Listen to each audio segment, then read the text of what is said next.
Today, we are going to meet an amazing individual who runs a phenomenally successful YouTube channel called Legit Street Cars. His name is Alex Palmeri. Alex, how are you? Yeah, I'm not too bad. Thank you very much for joining us today. You are in Chicago? Yes, sir. It is very cold, but beautiful Chicago. That's right. You're talking to us from your workshop. That's right. That's right. I'm here in my shop/film studio. Right before this, my hands were very, very dirty. I was plugging away on a Mercedes, a very broken Mercedes, and a Corvette. I bounce back and forth, but yes, I'm at the workshop. Do you mind if I give our listeners a bit of information on you? Yeah, of course. Perfect. Today, we are diving into the world of Alex Palmeri's Legit Street Cars, the YouTube channel that has become a favourite amongst car enthusiasts around the world. With over 1.4 million subscribers, it's the place to see daring automotive rescues, meticulous restorations, and plenty of laughs along the way. At the heart of it is Alex, a Chicago-based car lover whose approachable style and genuine passion shine through with every video. Whether he's reviving a barn-find classic, tackling a high-performance AMG, or inviting viewers to go grab a gold pop, Alex makes the complex world of car repairs feel welcoming and fun. But what really sets him apart is his openness about his life beyond the garage. Alex often shares the importance of family and friends, reminding viewers that cars are only part of the bigger picture. His honesty about challenges and setbacks makes him relatable, and his resilience inspires fans just as much as his mechanical know-how. More than just a repair channel, Legit Street Cars is a community built on enthusiasm, creativity, and values that keeps him grounded. And with Alex's mix of technical skill, storytelling flair at heart, it's no wonder fans keep coming back for more and more. Alex lives with his wife and children in Chicago. Wow, Mark, that was very nice. I really appreciate it. So many kind words. Wow. Yes. I mean, that's definitely something I inspire to be and to do. So thank you. You and I met back in July last year. I visited the garage, which was a bit of a surprise to you. Big surprise. In fairness, you made me feel more than welcome. Visiting the garage, meeting you and your colleagues, was also seeing some of the cars which I've seen over the years actually there. And of course, now here we are to find out more about you and more about Legit Street Cars. But I want to take us back, if I may, right the way back. What was life like for you? Were you inspired by mum or dad? How was your early life? Yeah, so I grew up actually in the same house that I live in right now. So from age 5 to about 18, I lived in the same house with my family, and then I'd moved out in my 20s and lived in the city. But eventually when I made it back, I rebought this house. So anyway, at 10 years old, I was living in the same house I am now. It looked much different.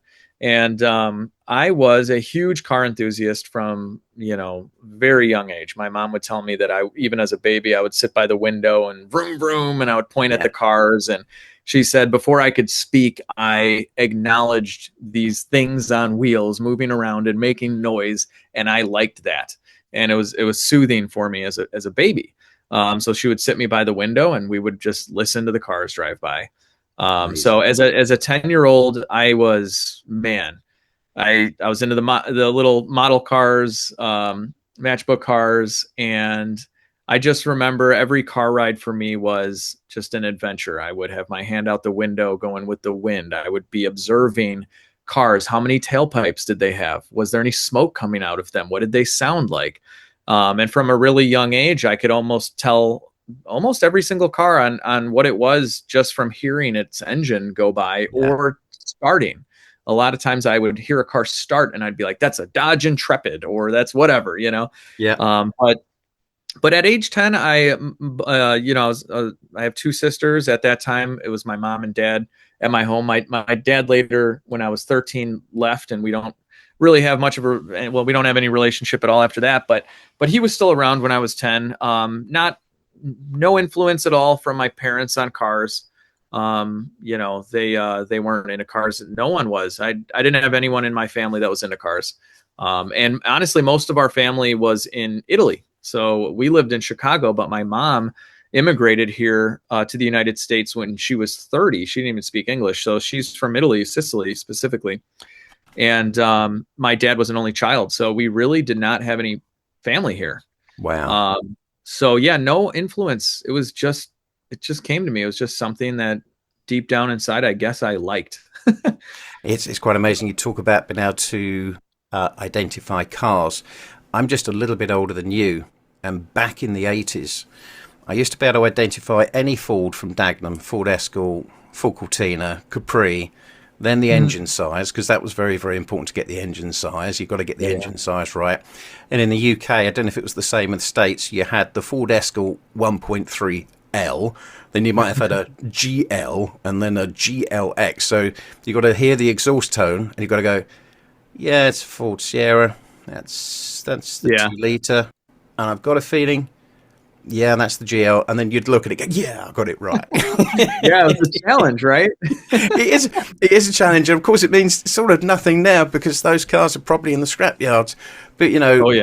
a very, very similar love of cars. You have the YouTube channel. Were you working, I guess you were working as a mechanic for others before doing what you do now? Yes. So at age probably 15, I was only a freshman or so in high school. I I just knew, I'm like, I want to be a mechanic. I want to understand how these machines that I've always loved and know nothing about. I want to know how they work. So at age 15, I couldn't even tell you where to pour oil into an engine. I had no idea. No one was showing me any of this stuff. Yeah. So what I did was I bought my first car at 15. I worked at Burger King Uh-huh. and I saved up. And at this point, my dad's gone. My mom, see, she's a single mom at this point. We don't have any money. So I get a job at Burger King and I save up my money and I buy a Pontiac Trans Am, but it was a beater. It was a $3,000, and I had worked a lot of Burger King for that. And I bought the car and I didn't even have my license, but I bought it. I wanted to just start looking at stuff. I didn't know what I was looking at. Um, and then eventually that went into me. That car was just really bad. I ended up selling it, saving up some more money at this point, still working as a high schooler. And I bought another Pontiac Firebird, an '89 Formula 350. And I decided at that point I want to be a mechanic. That's it. And I was going to a high school that did not have any trades programming at all. There was no mechanic, shop class. Yeah. So I decided to rip this perfectly good engine apart to see how in the world does this thing under the hood eventually spin the wheels in the back. I had Yeah. no idea. Um, at this point, I had a friend named Eric who was also kind of into cars, and his parents were nice enough to let me use his garage too. Cool. Little did they know it would be there for months, ripped apart in a million pieces, so I could learn how in the world this thing, went back together. Right? Yeah. So anyway, I blew it up. I had no idea what I was doing. I blew up this perfect engine. I blew it up, and then I had to rebuild it again. This time at my garage, which was essentially a wooden barn that was 100 years old. That was falling over. Our house was very old. But anyway, yeah. So I kind of learned just by doing that, and then I decided that I was going to go to a technical school right out of high school. So I graduated high school. I was still 17. 2 weeks later, I went to Laramie, Wyoming, which is the middle of nowhere, Wyoming. It's the least populated state in the U.S. Um, but it was supposedly one of the best automotive technical schools. So I didn't go to a traditional college or anything. I went straight to a trade school. It was a 12-month program. There were plenty around the city of Chicago like this, but I wanted to get away. I wanted to focus solely on automotive. I wanted to learn everything. So I Mm. went into that school with some knowledge that I gained myself, and all I did was study. And they actually nicknamed me so another side little story, but my initials were AO. Okay, my last name used to be different than it is now, Yeah. and I changed it because my dad left, and when we found out we were having a son, I didn't want to pass on that last name, so I changed my last name to my mom's maiden last name, which is Palmeri. So at that time, my initials my last name was Apis, so my initials were AO. Everybody called me the overachiever, so they flipped it, and I was the OA, the overachiever, because I had to get straight A's. I didn't do the best in high school at all because I didn't care. I just didn't care to learn about stuff that I didn't think was going to affect me much. So I did very well in automotive trade school, and Mercedes-Benz of downtown Chicago hired me 3 months before I even graduated. They had like a job fair there looking for apprentices, and they saw the grades. I interviewed, and they were like, "You're hired as soon as you graduate." Brilliant. Yeah, so I was 18 when I graduated. I came home from my mom. My mom came and picked me up in our 1991 Mercury Grand Marquis that was leaking just about every fluid you could possibly leak. And my little 5 foot tall Italian mom drove all the way out to Laramie, Wyoming, and we drove back together. And I started on a Monday for Mercedes Benz, and I think on a Wednesday, before I even got my first paycheck, I bought my dream car that had motivated me to do so well in school, which was my 2001 Pontiac Trans Am. So the whole time I was studying, I'm like, this is going to result in that car. And it did. And I couldn't wait. I financed the whole thing. They probably shouldn't have given me that loan. I didn't care what the interest rate was. I'm like, this put me through school. I'm doing it. And I still have that car. I'll never get rid of it. I've seen your car. You bought it and you've kept it very, very quickly. When I was 13, I was given a book. And in that book, it was American cars. And in the center page of the book was the new Firebird Trans Am in black with the gold detailing. It was one of those moments where I looked at the book and the 13-year-old said, one day it is going to be mine. I am going to have it. Now, of course, I'm in the UK. American cars, they're not common, certainly not at that period of time. But the desire stayed with me.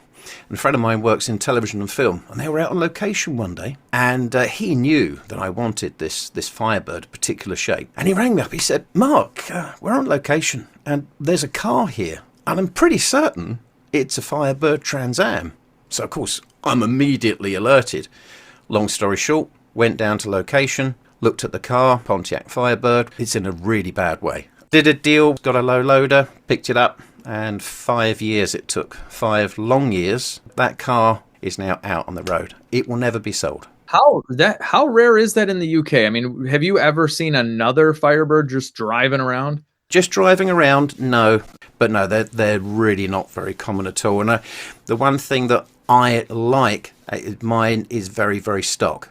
So when you look at mine, it's pretty much as it left GM, all those years ago.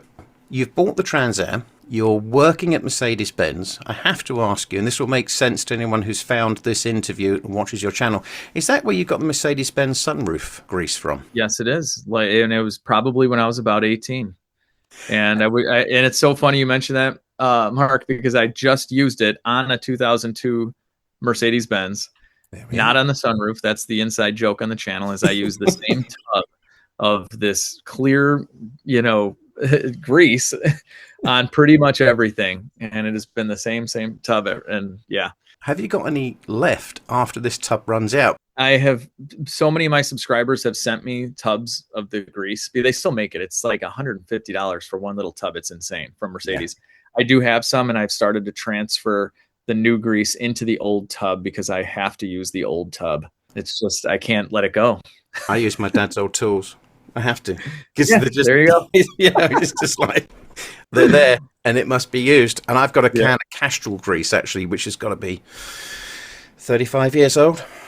And you just put the brush in the top and pull it out and just use it as required, and then put it away as if it's the most prized possession. And in fact, in many ways, it is. You had an idea about making videos, but if memory serves me right, I think you weren't on YouTube, but you made a video about, was it repairing brake calipers or something like that? Well, so that was my second video on YouTube.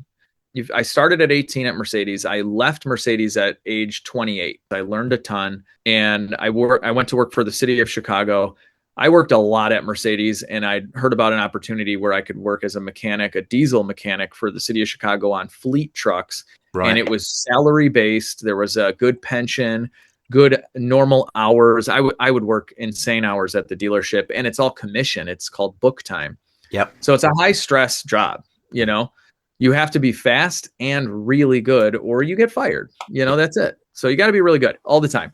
And anyway, this sounded like a breath of fresh air, to be honest with you, to go work on diesel trucks with no real customers. They were all owned by the city. So I went and worked that job. And within 18 months, I was promoted to the shop foreman. So at that point now I was running. I had 30 mechanics, underneath me. And I was, managing a big, huge shop with 7 different union trades. And it was crazy. But but also at the same time, it was pretty easy especially compared to Mercedes-Benz. It was all fleet trucks. There was very repetitive. It was very easy. And then I was not even working on them anymore because I was the foreman in an office. And I started to realize that I was kind of losing my trade. And I didn't want to do that because if you don't do something, you lose it, you know? Yeah. So I'm like, how can I I was doing a lot of side work. So I knocked down the old barn garage at the house. That was actually one of the first things we did. The house needed everything. It was falling apart, but the garage was literally falling down. So I built a garage, I put a lift in it, and I'd been doing side jobs in the garage. So I was still staying active there, but I wanted to challenge myself. And I'm like, I was always on the forums helping people and also getting help too, building my Trans Am. I had done a lot of modifications to the Trans Am and I was racing it in the quarter mile. I was obsessed with drag racing for a long time. And so I was on this forum specifically called LS1 Tech. And LS1 is the engine in the Trans Am. And I was on this forum back in the day before Facebook groups. And I was helping people. They were helping me. And it was great. And I'm like, I'm going to put big brakes on my Trans Am. And I'm like, I'm going to videotape it. So instead of typing out every step and putting pictures in like I used to do, which sounds ancient now, I'm going to make a video about it. That was actually my second video I started. So I didn't have a YouTube account. I'd never watched anything. This is 2016 now. And my first video was just me looking at my friend's Mustang.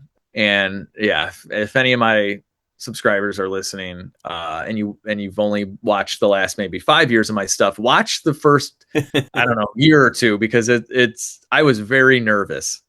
I was, I was freaked out. I didn't know what people were going to think of me. I was very nervous. Yeah, I wasn't being myself. I was just, this is who I am. Yeah. But back then when the camera was on, I'm like, I don't know what to say. I don't want to mess up. I was freaking out. But anyway, so my second video was on how to put big brakes on the Trans Am. And that was, I would say, my first real video that stays true to my style today, because I haven't really changed. At the end of the day, I am just wrenching on cars the entire time. The storytelling is a little better in the videography and the editing and everything, but it's the same general idea. So that was my first real video, which was showing everybody how to put big brakes on the Trans Am. And that video actually bombed. I didn't have any subscribers, so, that's normal, but it got nothing. And so at that point, I didn't really care because I didn't even know you could make money on YouTube. I'm like, this is, I'm just putting this video up to post it on LS1 Tech to make it easier for people to find a link to. But anyway, I had a lot of Mercedes knowledge. And so I decided to post up some videos on how to fix your Mercedes-Benz at home for like 90% less than the dealer would charge you. Because I always thought that was interesting. I would sometimes get tickets at the dealer where the customer was paying $20,000 to have their car fixed. And I'm like, these parts are dirt cheap. And this job is actually fairly simple. But, most people don't know that. So that's really where my YouTube career picked up, because I was coming from a place of authority. There's a lot of garbage on the internet, as we all know, a lot of information that's not good, quite frankly. So I was like, hey, I'm going to show you how to do this, but I'm not just some regular guy. I'm a journeyman master certified technician, And so I think a lot of people took that seriously. They were like, well, great. I found the place. If I want to know how to fix my Mercedes, why go anywhere else if the dealer guy is going to show me, right? So, and that's the same way I would feel if I saw a video from someone that's like, I've been a plumber for 10 years. Okay, cool. Tell me how to fix my sink, So I started making videos on that. And that is really what grew the channel in the beginning, was working on Mercedes-Benz on the channel. And that really kind of sparked it off. But yeah, the idea to come up with a YouTube channel was a combination of wanting to help people in the GM LS world, and also just out of boredom that my city job was just repetitive. It wasn't challenging me at all. And I was worried I would lose my trade. How do you strike a balance between sort of storytelling and educating? It's taken a little bit of time to combine the two, because my original videos were way more serious.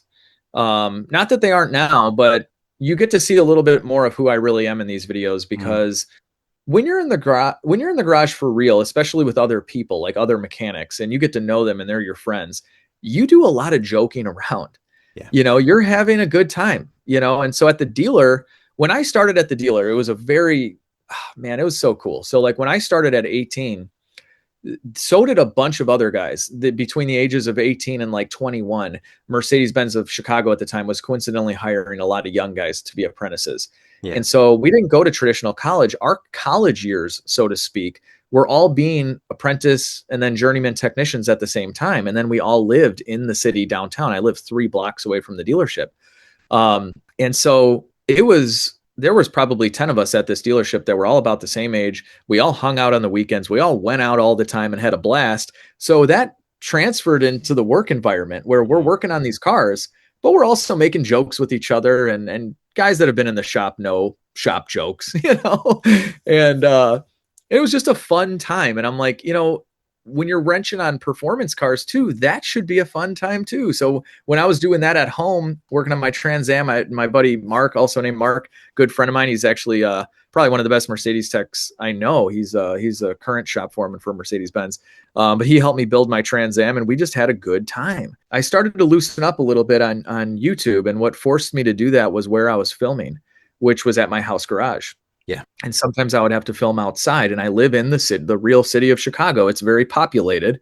And I would go outside to film, and there would be people there all the time, just walking their dogs, cutting their lawns, normal everyday people.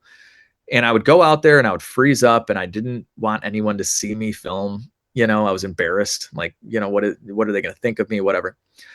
But the thing was, my first 5 years of making YouTube videos, I still worked for the city of Chicago. I had a real full-time job. You don't make any money in the beginning of YouTube. So the first 3 to 4 years, I was massively in the negatives. And when I started the channel, we had just had our second child. So one would say it was a very bad time to start a little pet project, right?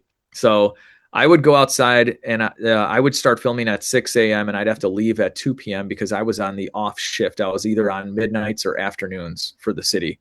So I would film all day and then drive an hour and a half to the south side of Chicago to work my real job and then do the whole thing over again. So I worked like 100 hours a week when I was working for the city and doing YouTube, because YouTube is very full-time. Yes. I was filming, editing, being the mechanic. I was everything. So anyway, I would go outside and film, and people would be there, and I would have to stop filming. And then one day I'm like, I'm never going to actually get anywhere if I have to stop for a half hour because I'm embarrassed of people watching me. I'm just going to do this. And I just flipped a switch right then and there. And I flipped a switch. It was the complete opposite extreme, to where I was like, bring it on. I'm like, that's it. I'm filming. I'm going to set up a tripod. I don't care if people stop and look at me. And at that point forward, I just decided I'm just going to be more myself. This doesn't have to be robotic. And I'm going to have fun, the fun that I would see at my working as a normal mechanic and working on race cars and stuff with my buddies. I'm like, let's just do this. Let's bring that real world fun into the videos. So splitting up the entertainment with actually showing someone how to do something, it was difficult, but eventually everything, you just got to, I sometimes think it's the simplest route is the best route. And I was like, why don't I just do both? I'll just show you how to do something. And then every once in a while I'll stop and just say what I would have said had my buddy been sitting there. So even though it's mostly me by myself out there, I mean, I've had, a couple of mechanics helping off camera here and there. I'm pretty much talking to myself the whole time in the videos, but I'm imagining you guys out there. I'm imagining that I am with a bunch of car people, because at the end of the day, I really am. Everybody watching some of these videos get millions of views. And I think about it and I'm like, these are just real human beings sitting there on their phone, their computer, their TV, and they like cars and they have a story, and they're just sitting there with me during this project. So that's what I imagine when I film all the videos, is that everybody, is just there and we're having a good time. So I can still show you how to do something and then crack a bad dad joke, Yeah, it's interesting because when your videos land every Saturday, it's usually at the same time, and that's my lunchtime. So I do sit down at lunch and I watch your video, and that's part of my weekend. So I can understand what you're saying about, a lot of the time you're on your own talking to the camera, but you've got this huge audience of people sitting down in their lives on their mobile phones, computer, whatever, watching your videos. There's a big emphasis on family and friends within your videos. You get the feeling that you're a very family focused person. How do you think those values have helped shape your videos? Oh my gosh, huge part of my videos are and then people that watch me will know this, but I don't. There's nothing weird in my videos. There's no swear words. No. There's nothing. Yeah, it's very family friendly, and I have 3 kids. They're 11, 9, and 6. And well, first off, I see some channels and they're swearing and they're saying the F word every other word. There's no need for that. It doesn't help you explain anything. And I want my kids to be able to watch my videos because in some way it's my legacy. These videos will be around forever. Yeah. So when I'm an old man, if my kids want to think of me as what they remember, what I looked like when I was younger, they might look back at my videos. So, and a lot of my jokes they come from me being around my kids all the time. Like, Yeah. that's why there are a lot of dad jokes. Obviously, I'm a dad, but some of them are, and some of the jokes that become inside jokes to my viewers with us, they come from interactions with my kids because I'm always playing with my kids and having fun with my kids. And so the family influence has been massive on the channel since day one. I've always said I'm always going to be the guy that makes family friendly content, but you'd never think about it. It's not like I'm going out of my way. It's just don't use a lot of profanities. I don't talk about politics. I don't talk about anything. People watch my show to escape, to learn something, to have a good car time. Yeah. That's it. That's what I'm there for. So I've always just stayed very consistent with that, but the family's been a huge part. It's very simple for me to film the videos. All I think about is that something I would say if my kids were around? And now it's just, it's just natural, it's just, that's how I am throughout all of my life. I try to be as nice as possible to people. And I don't think there's any real reason to be condescending or use profanity or just drama. There's no drama on the channel. Of course, everybody's got stuff going on in their life, and so do I. It never makes its way into the channel. I don't have videos of, some YouTubers, I swear they do this because maybe they don't have any content left, but Yeah. there'll be the sad face and then they'll talk about, I can't do this anymore, or this is my last video, or some dramatic headline. Stuff like that has happened in my life, right? People get sick in your family, bad things happen. I don't bring that up. I just don't. It's just, you're there. I made a kind of an unsaid agreement with my viewers, and they know it, that I don't bring in that stuff. It's just a car channel. I'm here to talk about cars and to show car adventures. That's it. Well, we all have tough times in life, but how we can rub on with each other and just make things a little bit better is really, really important. The weekly radio show that I do just gives company to people who might be on their own or at work or doing something else. Oh, I was going to listen to Mark on the radio. Yes. And I'll tell you, Mark, one of the most insane things in my YouTube career is I get a lot of my email is, I've said in my videos many times, so people know people can email me. I can't get back to everybody, but people email me all the time. I get thousands probably every month, but I've gotten some emails of people that are in the hospital watching my videos. Yes. And some of them have passed, and their family members will send me an email and say, hey, this person was dying in the hospital. And what brought them joy was watching your videos, because you don't bring up any drama. It's just a good time, as bad as it gets with the cars in the garage where they're giving me, oh my gosh, they can be complete nightmares. But I know that there's some people watching that this is just their entertainment. This is their fun. And I recently, it was the craziest thing, Mark. I went to a funeral for someone that I went to high school with that I wasn't super close with. I hadn't seen him in over 20 years, never met his wife. And I went and just gave my condolences. I stayed in line and gave him, and this person was young, like me, 40 years old, passed away. And I said, listen, I don't know what to say to this person, right? They don't know me. They've met 400. This was a Chicago police officer as well. So the funeral was thousands of people, so who am I? I felt bad even saying anything, but I just wanted to just say something to the wife. And I said, listen, you've never met me, but I'm just so sorry. And she's like, oh no, I've met you. And I'm like, oh, I'm sorry. Like, oh man, did I mess up? And I did meet this person. And she's like, my husband watched all of your videos, at the hospital, and he would refer to you as his famous friend. And this was such a nice person. And his son was there, and his little son and stuff. And he was shaking his head. And I'm just like, this is crazy that, this car show can have such a positive effect in people's real life situations. It does. So anyway, I keep those people in mind. I keep my family in mind when I make these videos. And that's why I've been so consistent with no drama, no weird stuff. We just have a good time, as bad as it can get with the cars. It's not as bad as what could be going on in someone else's life, you know? So you've talked about some of the cars being a bit of a nightmare, as I'll put it. Can you tell me about a time that it was the most challenging rescue or restoration? Yeah. So one thing on the channel is I rarely give up. There are some cars that I have bought that really, if rust and rot has taken the car away, Yeah. I'm not going to restore a car that's rotted out where the bones are not good. So those have been a few cars, you know, maybe 3 that I've gotten that I've had to just say, you know what, this isn't worth it.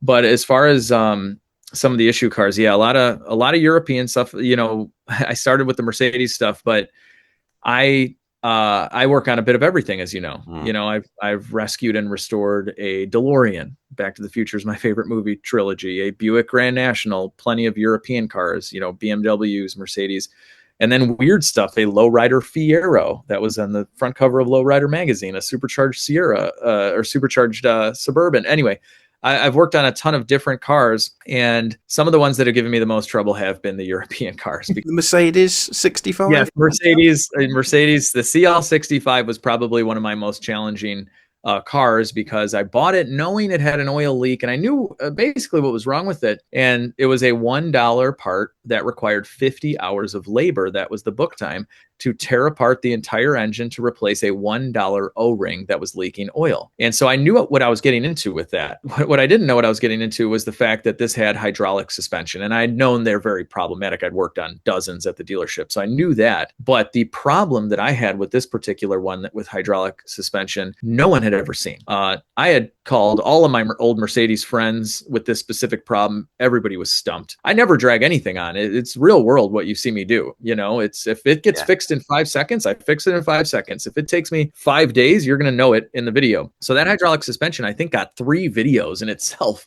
because it was a nightmare. But I couldn't give up. You know, how am I going to give up? Who else is going to take this thing? You know, I'm the last line at this point. So that one was brutal. But man, when I figured it out, it had, you know, long story short, a piece of rubber that was stuck in the line. And it went everywhere. Something exploded and sent rubber through the whole thing. And it was a nightmare to fish it all out. But when I finally found that rubber and I pulled it out with pliers from the line, and I had the camera rolling for, you know, that was really the first piece of rubber I pulled out. And just the feeling, I got chills. I'm like, I found it. So that feeling can kind of sometimes trump any negative feelings while you're going through it. Of this is absolutely horrible, because I'm like, somehow, some way, there will one day be a video of me fixing this thing. I just have to get there. I'm not there yet, but I'm going to get there. You know, I wish I had a time machine to see what the problem was, but yeah, so I run into issues like that every so often. It seems like a lot. There's a video that's coming out on a Mercedes G-Wagon that had a similar issue. It is a roller coaster of emotions.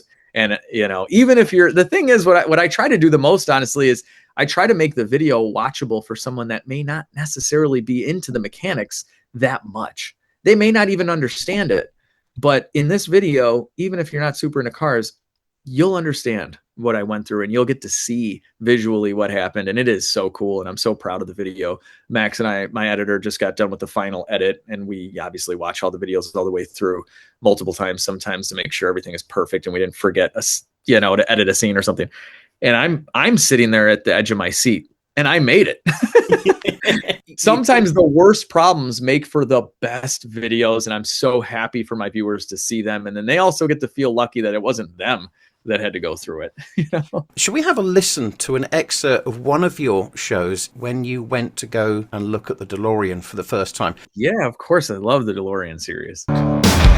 It's 4 o'clock in the morning, and I just got 2 legit street quarters.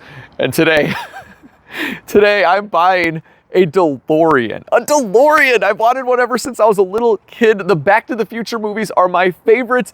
And by the end of today, I'm gonna own my very own. Well, technically, I kind of already do. Now, you know, normally I'm down to fly in with a backpack full of tools and try and drive a unknown car back home. But in this case, it's a 1,000-mile DeLorean that's been sitting for 32 years. So it's going to basically need everything. Parts are very difficult to come by, and crazy coincidence, but this DeLorean is in Fargo, North Dakota.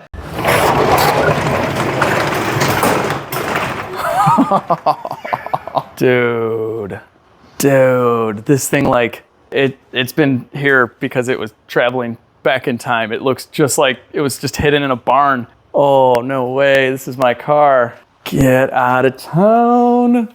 My very own DeLorean. So there we are. We've just heard you actually open the garage door to discover the DeLorean for the first time, which, for the benefit of people at home, until you hunt out and find the video, covered in dust and hasn't been moved for years. Oh my gosh, that's another one of those, for me in the moment, that car meant so much to me. So growing up, I was born in 1984. So the Back to the Future trilogy was my childhood. And I was into cars, obviously, and a lot of that movie has to do with the DeLorean. Probably, I would say, the most famous movie car of all time. Even more than the Batmobile, because the Batmobile was like not really a real car, but the DeLorean, you could buy and drive a DeLorean, right?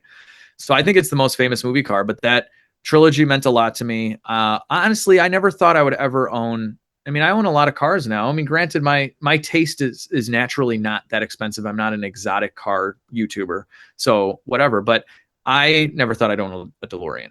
And when I realized that I'd been specifically searching for a barn find for years, because you can go out. Most DeLoreans are really nice. No one ever drove them and they're all restored. But I'm not going to buy that. All the cars I buy are broken. But it had to be a barn find story. Like, it had to be perfect. So finding that DeLorean in Fargo, North Dakota, from its original owner, and it hadn't moved since 1991 with the original 91 plates on it, just tucked away and untouched, was exactly what I had dreamed about for years, finding a DeLorean and being able to restore it and then never get rid of it. So that is part of the permanent fleet. That took months. That was about 4 months straight. That was one of the rare instances where you kind of only, the DeLorean videos came out pretty consecutively. So sometimes I'll come out with a video and then we'll be waiting on parts. So I'll come out with a different car. I'm working on 4 or 5 cars at the same time. The DeLorean I just focused on for, like, I don't know, 3 or 4 months. I mean, it was 40, 50 hours a week of labor, for me to get that car restored and driving. And I decided to make the goal for that car something. Most people's goals for cars are, well, we got to get this ready for the big race day or something like that. And I've had that. But when I bought that car, it was summertime. And I wanted that car, the goal throughout, since the first episode, was to have it on my lawn as a Halloween decoration. I wanted the DeLorean. I wanted to dress up as Marty McFly. My wife was going to be Marty's girlfriend, and we were going, and I had an idea where my kids were going to be other characters and whatever. That didn't happen, but I wanted the DeLorean on my front lawn for Halloween as a decoration. And the first time I'd ever actually driven my DeLorean was to my house right before Halloween to park it on the front lawn. That's how the restoration went down to the very day of Halloween, and it snowed like none other. And I'm driving this thing for the first time in the snow, and Chicago gets a lot of snow, but usually not in October, technically October 31st, and it snowed. And I'm like, you Chicago weather, you're going to ruin this, Anyway, but yeah, finding the DeLorean and dragging it out with the winch from that barn. Oh, I got chills just doing it and thinking of it now. And then one of the first interactions with someone with the DeLorean was, I was just pulled into a grocery store parking lot to turn around. We'd like kind of taken a wrong turn or something. And a whole family was, everybody, if you have a DeLorean, you get stopped like 5 times just driving the thing, everybody, and it puts a smile on everybody's face because everybody just has happy memories of DeLorean, right? So this little girl and her mom in a minivan, they are freaking out. Like, oh my gosh, I've never seen a DeLorean. And yeah, I showed her the car. I let her take pictures and sit in the car. It was kind of nasty. I warned them. And they had some health issues going on in the family, and it brought so much joy to them in the moment. I'm like, this is a sign. This DeLorean brings me so much joy. And every time I drive it now, everybody, oh my gosh, that car is super, super special. It was since day one. I could barely sleep the days leading up to going to go pick it up. Isn't it great to feel excitement? Yeah, you really feel alive. It's amazing. I hope that everybody has some sort of hobby out there, whether it's Yeah. cars or whatever. But I think everybody needs a hobby. Picking up the DeLorean, it still just gives me chills thinking about it, and it's brought so much joy to me. And it's just such a fun car and hobby in general, cars. So I follow the DeLorean series, and then I got to see the DeLorean when I visited you back in the summer. And it's right, like, it's very exciting. The fact yeah, it's a DeLorean, and I don't see that many over here, but I'd followed the car, and, there it was. Thinking about the Jet Street cars, thinking about you, what is the most rewarding part? probably being able to influence my children and young people in general. But obviously, I see my children more than anyone, so they're the face of what I hope to help people with. But I just want to show my children that you can have a job you like and you can be a good, nice person and get ahead. Mm. And, this is very much a competitive job. Oh my gosh, since I started, there's so many automotive YouTubers. And it can be a very nerve wracking job because I wonder one day if people will just get bored of me. I mean, if you think of a sitcom on TV, they go for about 6 years, 7, and, think of Seinfeld, one of the most famous ones, and he pulled the plug before it started to go down. So there is a lot of nerves. I also have multiple employees, so people depend on this, outside of myself. Could go away, who knows? I don't know. But I do want to influence my children into showing them that what I was told as a kid was you had to go first off to college or you would be absolutely nothing. And then also that everybody just hates their job. That's normal. And I don't believe that's true. I think you can work a job you like, and I think you should work a job you like. And I think employers would like people to work for them that enjoy their job. And I just like to show people that you can be a genuinely positive person with no strings attached and just be a good person, and that you can truly succeed and enjoy your life and not have any drama.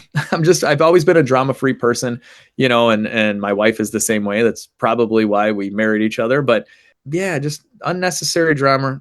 I just don't like it. I think you can just have a good life. And also something I've mentioned in my videos is, and I don't get preachy, but a couple times I've had issues where I've messed up a car. Yeah. And I like to show that I've messed up things. And if you take full responsibility for things and just don't hide it, you can fix it and learn from your mistakes. So yeah, I just want everybody watching, and especially my kids, to just realize that, you can make, your life whatever you want it is. And if you take responsibility for everything, I always tell people, just assume everything is your fault. If something bad happens in your life, I always say, even if it really isn't my fault, it's my fault. I was in this position. Don't put yourself in bad positions. Some people, they live this victim life, and it's like, no, stop it. Just, it's you. And then when you do something good, you get to take the credit for it internally.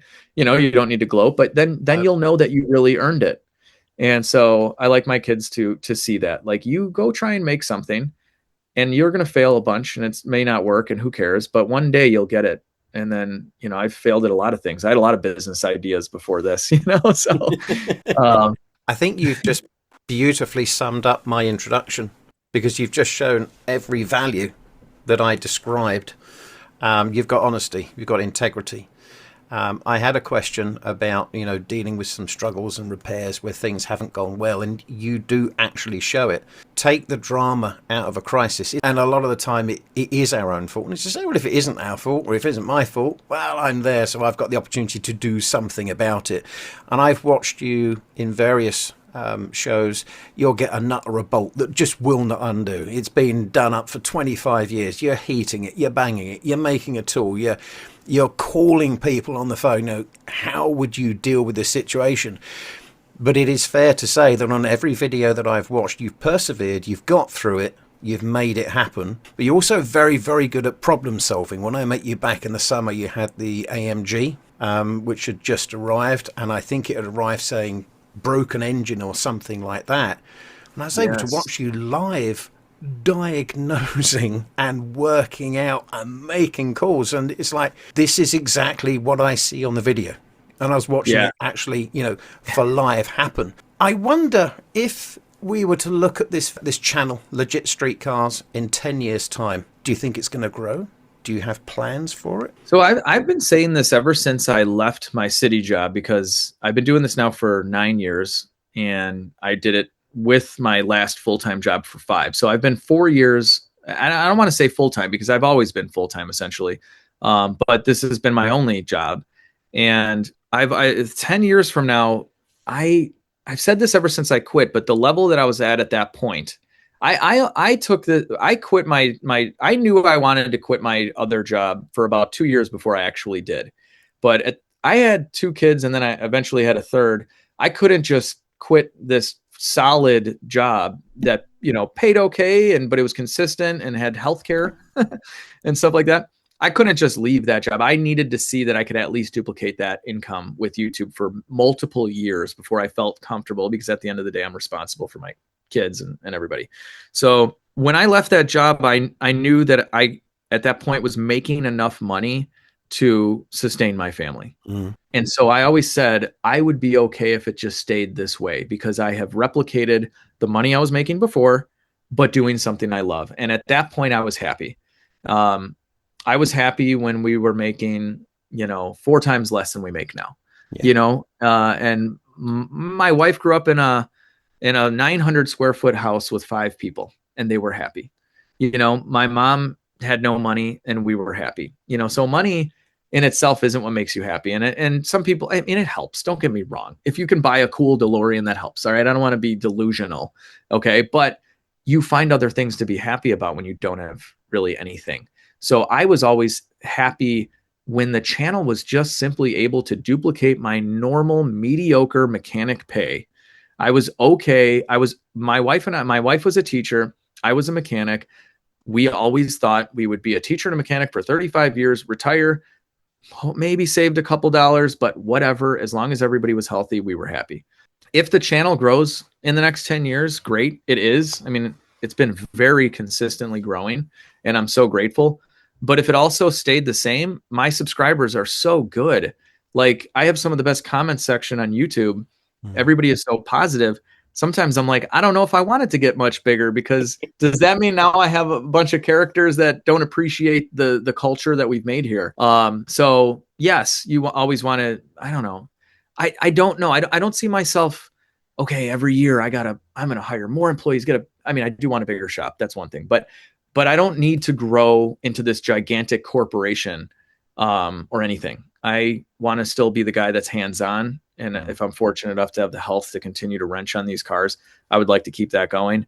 I don't, obviously we try to get better, myself and my editor, we try different things with editing to make the show more polished. And I think people appreciate that. But I've never missed a Saturday video in almost 9 years. I've never missed one, no matter what. And I would like for the next 10 years for me to continue to do that. If the channel grows, great. If it stays the same, great. Obviously you never hope that it goes down, but it could. But I'm at a point now where I prepare for everything. I'm very calculated now that I own this business.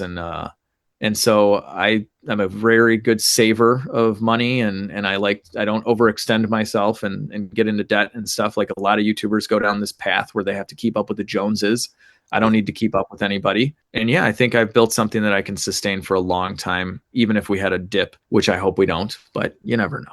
In 10 years, Mark, I hope we're having another interview and I'm working on another broken car out in the shop. That's it. In preparation for the video, I had to recheck your subscriber base, and it's up to 1.4 million, and it demonstrating the success, I think, of your channel is you just being you and demonstrating those behaviors and way of communicating with people and taking complication out and just guiding people through, and that genuine want that you have. Right, I've got a problem with this, you might have a problem with that, I'm going to show you how to fix it. And these are the tools. But the other thing that you do, which I find great fun, is you show your right at the end, you show your clips where things didn't quite go right. The bloopers. But of course, we get it for free. And I would say there's 3 channels from the States I watch this. Hoovies, The Car Wizard, and you. That's it. All for different reasons. Some of which you've touched on today. Hoovie, it's a slightly different blend of video. From a supercar, but maybe now returning back to a $10,000 Buick, which has got to be bought and put right, and all the rest of it. We got the car wizard there. And he's sort of, right, the car's come in and I'm going to show you how we fix it. And, you know, we got the disaster with this BMW that the shop says is going to be $10,000 to fix for a $10 part because the book time is this and all the rest of it. And there's your videos, as you say, it's very regular. It comes out every week and we enjoy it. But as you've touched on, you've got to earn a living. You've got people that you're responsible to who work within your team. You've got sponsorships and partnerships. Avalon King, for example, is one that immediately springs to mind. How do you go about choosing who to partner with? Yeah, so it's much different now. I'll tell you that much. In the early days, I was very proactive because, like I said, the first 3 or 4 years I was working in the negatives, and I had so many conversations with my wife of, do I just stop this? This is insane, because the overhead of doing automotive YouTube is very high. If you compare automotive YouTube to, let's say, a makeup tutorial channel, you just need a desk and a light and some makeup, right? People that do just talking, whether it's politics, sports, whatever they're talking about, they're just talking. But I have to buy broken cars and register and pay insurance and store them somewhere, all this crazy stuff. Parts are expensive. So in the early days, I was ultra proactive. I'm like, listen, if I have any chance of this working, I need to make some money. This can't, I was doing, I was working, it was like a triple negative. I would work 40 hours a week on the video to make negative money. And then I would do side jobs to pay for being able to make this negative money on YouTube. It was ridiculous. And I love my wife to death for supporting this, because a lot of people would be like, what in the world? This is a pipe dream that's clearly not going to work. And it didn't for a long time. But in the early days, I would reach out to companies and say, hey, this is who I am. This is what I do. I could show off, your automotive product. I've used it. I've used plenty of automotive products. So, and that was really tough. Avalon King was actually one of my first sponsors. They make a ceramic coating. It works great. So first and foremost, the product I promote has got to work. It's got to work. And then from there, it's obviously negotiating a deal that makes sense. I try not to bombard my viewers with too long. A lot of these companies, they want you to go on for 5 minutes and 10 minutes. I'm like, no. I'll never grow. I'll lose my whole base, but I think some people are accepting of about a minute, 90 seconds. It's funny. The average 30-minute sitcom back in the old days on TV had 9 minutes of commercials that you couldn't skip and you had to watch. So if you think about it, you can skip through me talking about something for 1 minute. You couldn't skip through those. So I'm like, I think it's reasonable, especially now my videos are 45 minutes, 55 minutes, for there to be a couple minutes of something. And no one ever complains. I think everybody understands you got to have sponsors. It's just like TV. It's just like the movies. If there's no sponsors, there's nothing. It can't be done. So anyway, now I have gotten really fortunate in the sense that I do a very good job for my sponsors. I present their product well. I think I do a very good job. I'm very on time with everything, following talking points and stuff. At this point, I have so many sponsors and I'm working directly with these companies like Avalon King. I speak to the 2 owners of Avalon King. Release is another one. It's a great all surface cleaner. And Mark, this is going to sound like an ad. It's not, but I speak, to the owners. They're in Wisconsin, so like, Brunt boots, like I have so many now, but they all have to just be good things. Like the boots that I promote, I really like. I'm wearing them right now. I've had them for 2 years and they're great. The release cleaner is great. Avalon King's great. So I get to pick and choose. I'm very fortunate. I get to pick and choose my sponsors. I'm not exclusive with anybody. I truthfully, use the stuff, and the sponsors I think that do the most are the ones that have been on the channel for years. And people are like, well, he's literally using it even when I'm not talking about them. I'm using them in the background. So yeah, the sponsorship stuff for the overhead we have has been everything. It's been the only way, I could do this, to be honest with you. Well, in fairness, your boots get worn out because you do wear them on all of your programs. I will say, you have convinced me that I can ceramic coat my own car. You can. I've never. No, I'll take it to a professional. I'll let them do it. They can do the whole job. It's about £500. And then I was watching one of your videos recently, and it actually clicked into my head. I think you pulled a piece of tape back and you showed it like a before and after, something like that. And I thought, I do that, yeah, I think next summer we'll polish the car and then I'm going to ceramic coat it. Because what's the worst that can happen? I do it wrong or I miss a bit. That's just a Yeah. worst that can happen. If you could rescue any dream car, no budgets, no restrictions, no limits, what would it be and why? Well, I will say I've been doing this for 9 years, so I've rescued a lot of dream cars. So I've crossed off a lot of those on the list. But let's see. Right now, something that I've been looking for that I haven't been able to find would be my first car. But it has to be the exact spec. Now, my actual first car got hit by a train and was destroyed. Not by me. I sold it to somebody, and then I found out years later that it was hit by a train. No one was injured. I don't know what happened, to be honest with you. Supposedly it broke down on the train track. I don't know. But anyway, that's been destroyed. So I can't actually buy my first car, but the exact spec, 1988 Trans Am GTA, metallic gray with gray leather, T-tops, non-digital dash, 350 automatic, with the black honeycomb wheels. So there's plenty of 1988 Trans Am GTAs, but it has to be, if I'm going to do this, it's got to be the exact same spec. Yes. So I've been looking for that. At the same time, I do want a 1989 Trans Am turbo. You know, the turbo Trans Am.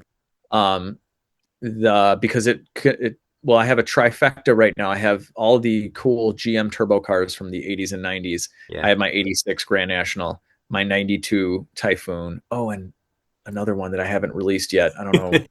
I shouldn't even say it, but I have another one. And then the fourth one would be the Turbo Trans Am. So I'm looking for that. But outside of Trans Ams, because I do like a lot of other cars. Let's see, something special that I'd want to rescue. Oh, geez, there's so many, Mark. I don't even know. I have a running list of cars that I'm constantly looking for. Yeah. Something really cool would be like a first gen or second gen, like the Viper GTS, something like that that's been sitting forever. One of the really early ones would be cool, like a 92, but the later 97 was the blue with the white stripes is pretty cool. Yeah, Dodge Viper. I've never had one. That would be nice.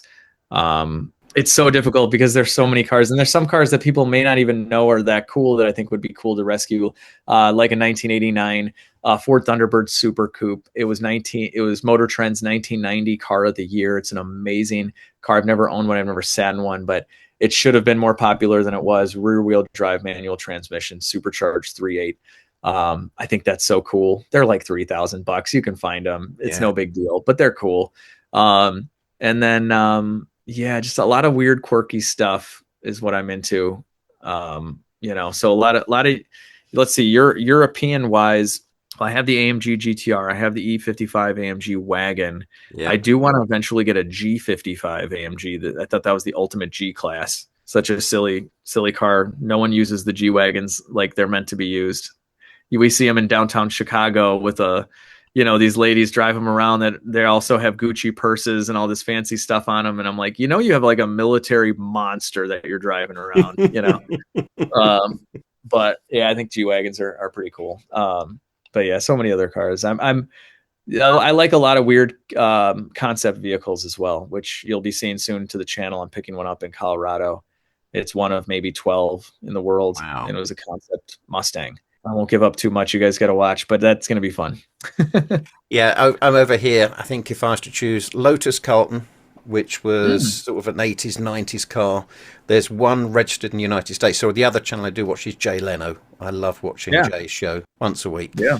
And he had Lotus Carlton on there. And we had a brand called Rover. And we had a model, the Rover SD1 V8 with the old Buick V8, which was stuck in the front when Rover bought the castings for the old Buick V8.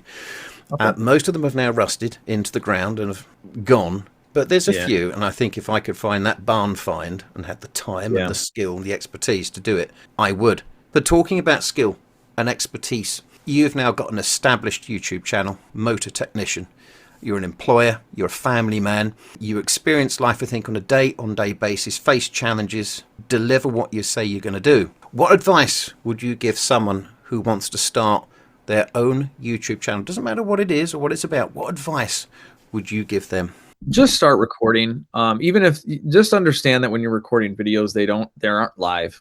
So that takes a lot of pressure, Also don't focus on equipment. Our cell phones are all basically professional cameras. If you compare them to even, I mean, if we brought these cell phones back to the 80s and 90s, they'd probably use them on real movie sets. Yeah. Yeah. So people get very hung up again with excuses. Oh, I can't afford a $2,000 camera and all these lights and all this stuff. No. Those days are over. No complaining. The cell phone is everything you need. The only thing I would invest in is a wireless lav mic, which you can get for $150. Audio is the most important. Video we have down. And that's it. And then just start filming and just realize that these videos aren't live. If you don't like something, you can re-record it. And then also just be yourself. Most of us are horrible actors, myself included. I couldn't act if I wanted to. So people will pick that up. Yeah. People, they say most communication is nonverbal. People know a fake person. You can tell. Yeah. So don't be fake. That's it. And if you think your personality isn't the personality for YouTube or TV, those days are also over, because everybody's on YouTube now, all sorts of different personalities. It's given everybody the ability to gain an audience. Yes. If you think about it, before, famous movie stars had to be charismatic. They had to have a certain personality because they were they had to hyper focus on one type of person, a charismatic, funny, interesting person.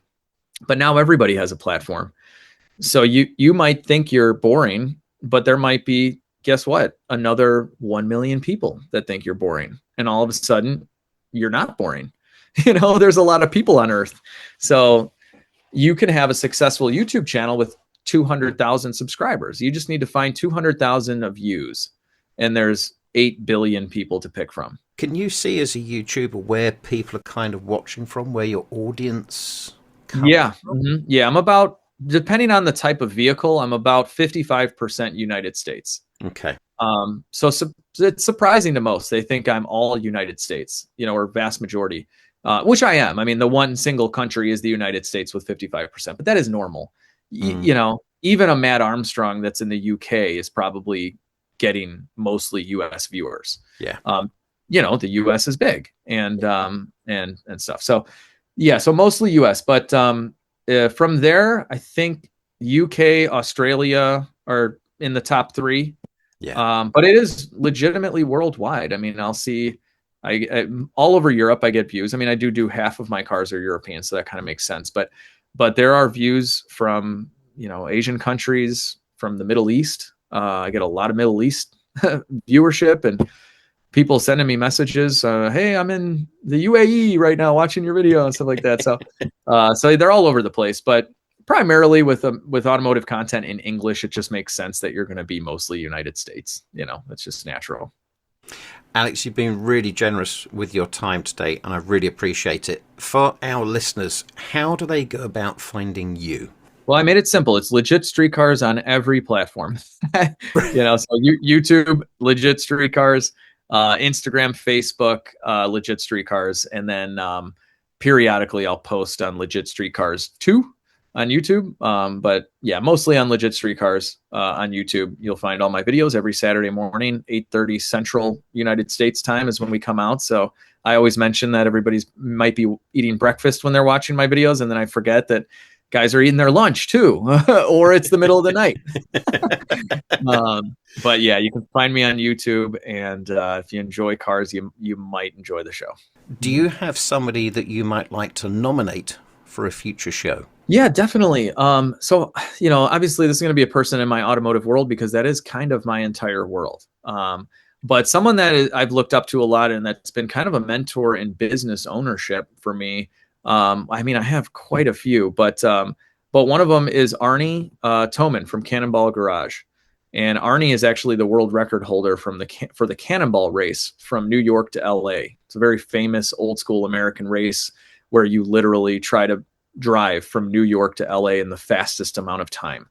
And he has been the record holder. He's the current one, and he's been the record holder a few other times. But he also owns many businesses. He's local to me. We've become great friends. He's about 10 years older than I am. Mm. And I've had a lot of business type questions he's helped me with. We've just become good friends. And he's a very interesting person. He, not only owns Cannonball Garage that fixes McLarens and Nissan GTRs and all sorts of fancy stuff, but he also runs a 24/7 machine shop and a clothing brand. And he's been he's also a very good person. And it's one of those people where if you're associated with Arnie, that's like the only vetting process you need. And that's the type of person that I always aspire to be. Like, if you're in my inner circle, someone from the outside could know that if they deal with any one of us in the inner circle, they're not going to get ripped off, that we're good people. And so Arnie and I have shared a lot of contacts and a lot of laughs, and he's a great person. So yeah. Fascinating story, and I know we've covered less than 0.00001% of your story. But again, thank you very much indeed for joining us. It's great meeting you in person in Chicago, and being on your show has been amazing. So thank you, Mark. I appreciate it. You're very kind. And for everybody listening at home, thank you for your company. I'll be back soon, but until then, do please take care. Bye-bye.